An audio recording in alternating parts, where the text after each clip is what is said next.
A lot of us were given advice that was designed to keep us safe, broke, and dependent on other people. This video is for you if you've been working hard, you've been doing all the right things, and you still feel stuck. In this video, I'm going to talk about the advice that sounds responsible, but is actually keeping us stuck exactly where we are. The first rule I want to address is that we need to avoid debt at all costs. And I have gotten that comment so many times about if I went into debt to start my real estate portfolio and all this and all that. The answer is yes. I just did a video last week where I was sharing exactly how I scaled to 90 doors. And a part of my strategy was taking out mortgages. And I think the reason I think this rule of avoiding debt is keeping people stuck is because we have to face the facts. America operates on debt. Like we want to make this differentiation between when companies use debt and when individuals use debt. And the reality is that you're never going to build a business. You're never going to, scale anything if you don't start taking other people's money. And I'm doing a whole video about that too, because it deserves a whole video of its own. So I think we have overinflated or conflated, I think is the word, consumer debt, right? Buying things that you can't afford when you can't really afford them.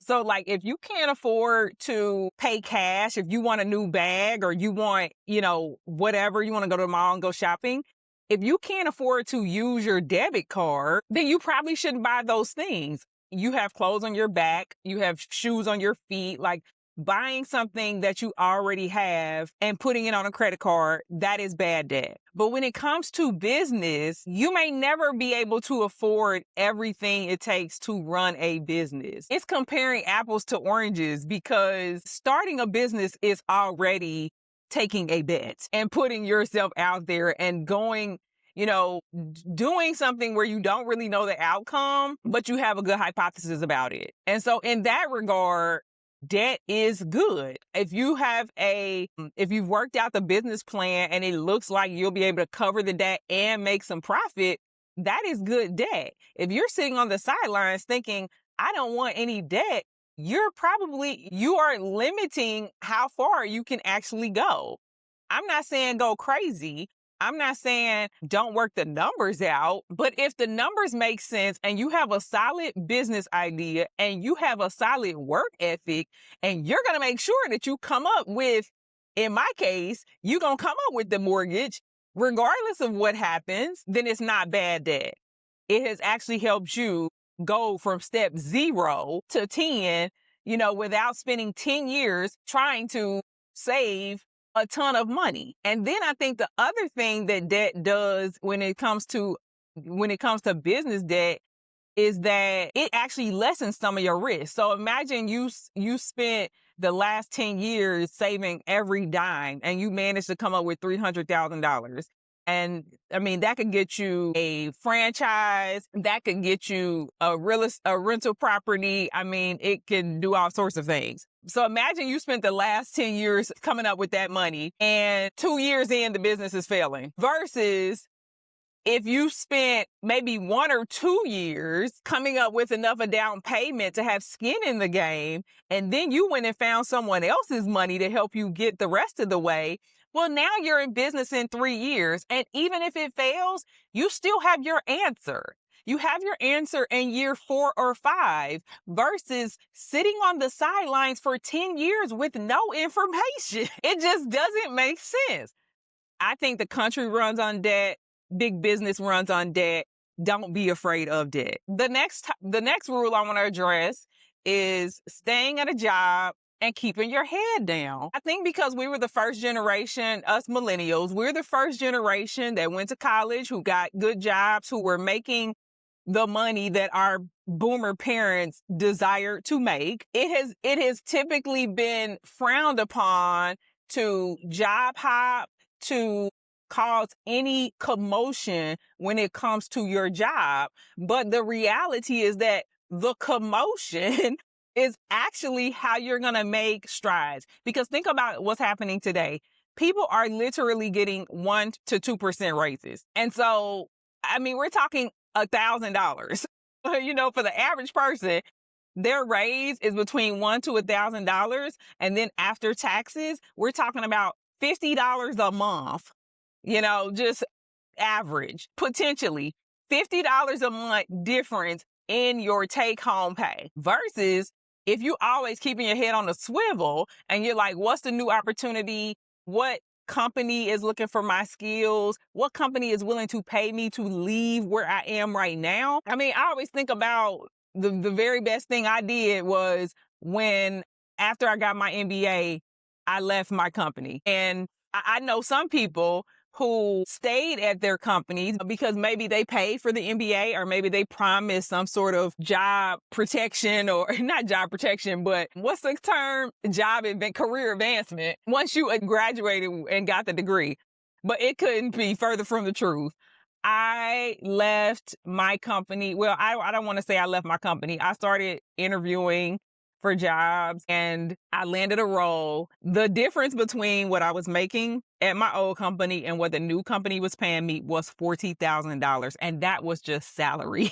That did not include bonuses, stock incentives. It didn't include any of that. So literally I doubled my salary. And my company simply couldn't compete. You know what I mean? Even if you work at a great company, there are simply rules that they can't break. There are parameters about how much of a raise they can actually give somebody. And that's even if you're going from individual contributor to a manager, your pay increase is still capped. When you compare that to coming into a company as a new employee, they don't have that cap. They can pay you whatever it takes to get you in the door. And I'm sure we've all heard, the stories many times is people who never leave their companies, they end up making millions of dollars less over the, compounded over the life of, their career. And so the only exception is if your company is still paying a pension. That is the only exception. If you're working at a company and they are willing to pay you through retirement and you've already put in, 10, 15 years there, okay, you're not going anywhere. You just need to sit tight. But for the vast majority of people, that's not the case. And, without those golden handcuffs, you really have no reason to stay. I mean, especially if your income growth is being stunted. So if you're not happy at your current job and they're not putting their money where their mouth is, keep your head on a swivel and see who is. Rule number 3 is waiting for permission to do the things. And I think I want to speak specifically to my Black and brown people here because I feel like we have this issue more than anyone else. And I'm not in any other culture. I don't know for sure. But from the outside looking in, when I look at other cultures, I don't see anyone else waiting for other people to tell them something is okay, for something, to tell them that something they want to try is worth trying, just overly trying to get permission. And quite honestly, I don't think it's our fault. I think it stems from how we entered this country, right? We entered this country under somebody's thumb, being less than, not being considered a person or a citizen. And I think that has passed down through the bloodline because safety and permission is what kept us alive at one point. But now it's a different day. And if we keep moving as if I have to have a big green light and big okay sign from somebody before I can take a chance on myself, take a risk, try something I've always wanted to do, see what my natural skill set can actually do for me. If we keep moving like that, we will always be behind because the permission is not coming. Everybody is all so focused on themselves. Nobody's going to give you permission to, follow your dreams, start your business, buy your first real estate property. It's like I've taken on a mindset this year, and I put a post on Substack that most women enter this phase of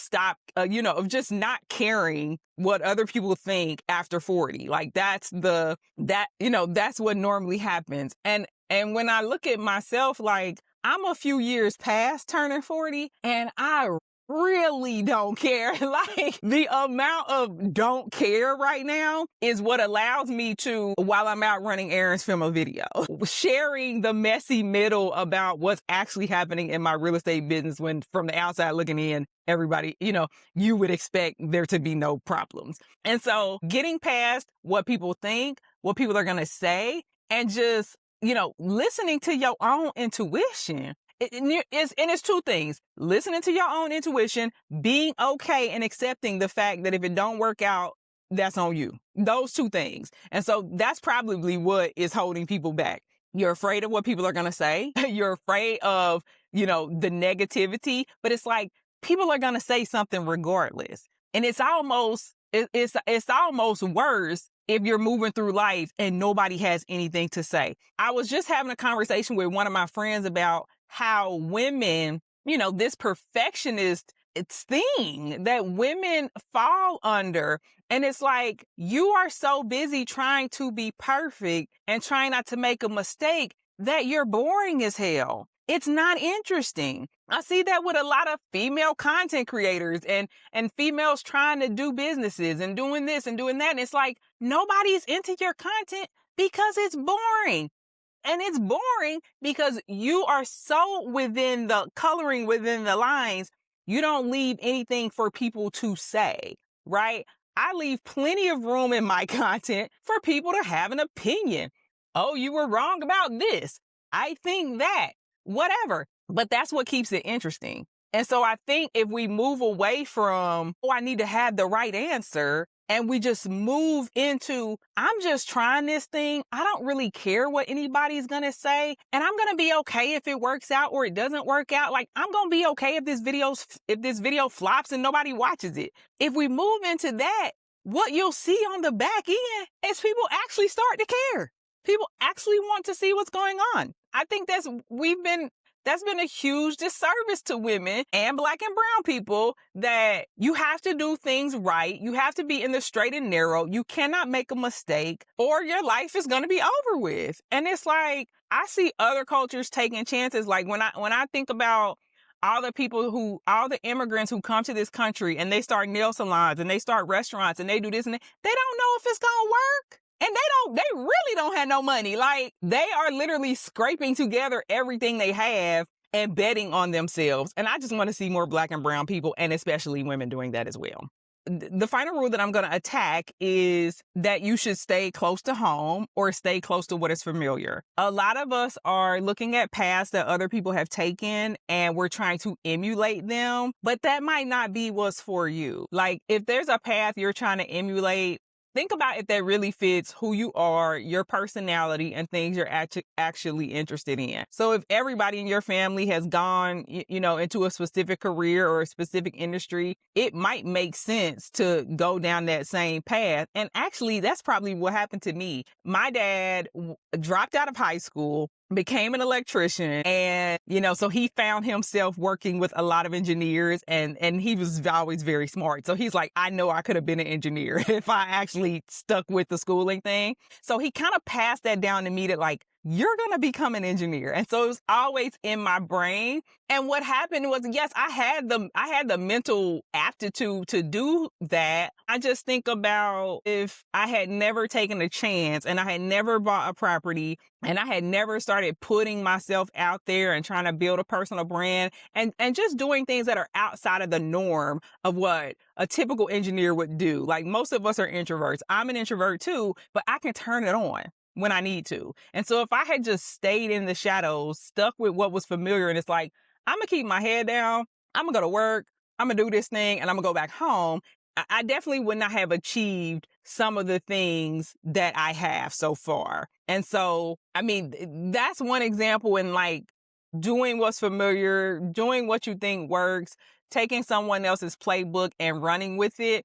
But I also think leaving your hometown might also be a requirement, especially today.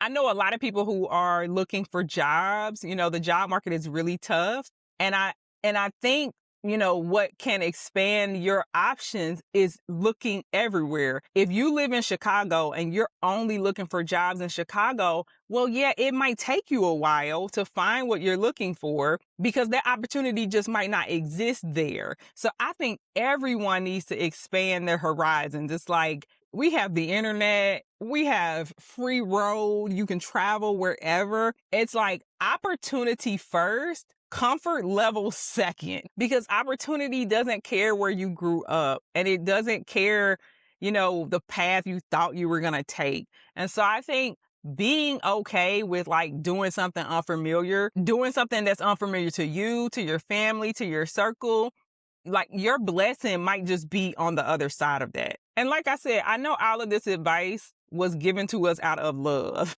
It was given to keep us safe. But I do think the advice from, the early 1900s, we can't keep following that today. The rules have changed. The game is completely different. We have to move our beliefs and the way we navigate life. We have to keep up with the times. I think if we keep following rules that were created to help us survive, that is all we will do. We will continue to survive. We will not thrive. We will not advance. We will not see the light at the end of the tunnel. My name is Jerry, and if you're still here, do me a favor, go ahead and give that like button a smash. Keep building that confidence so you can keep building that cash. I make videos for ambitious people who want to live life on their terms. You can get a behind the scenes look at my businesses over on Substack at Confidence is Cash. And if you're ready to move from watching YouTube videos to taking action, there's a link in the description. I create an action plan and playbook for every single episode so you can take all my tips and you can put it in place today. Thanks for watching. I'll see you guys in the next one.